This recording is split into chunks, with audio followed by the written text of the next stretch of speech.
If you've lowered your TC, you may discover clearance issues when trying to get the jack to the central front jack point. And while the rear bumper has more clearance, you may find the exhaust pipe will get in the way.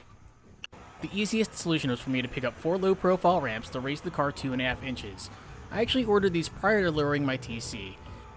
Now the sides aren't solid, but the edges are 4.25 millimeters thick, and the center section feels durable, even though the plastic thickness tapers down to 2.25 millimeters towards the bottom. When driving the car up onto the ramps, go slow. It'll be hard to feel when you should stop, but as long as you have 3 inches of ground clearance, you'll be fine even if you drive over them. Now you can see, I have enough clearance on the front. And I can now clear the exhaust on the back. Keep in mind I'm using a 2.5-ton Pittsburgh floor jack and I have around a 1-inch drop. Even with the front raised up a little bit, you can see I still have plenty of clearance on the back. I hope this helps you out if you are considering some low-profile ramps for your car. I'll include links in the video description below. If you haven't hit subscribe to my channel yet, please do so now, and as always, thank you for watching.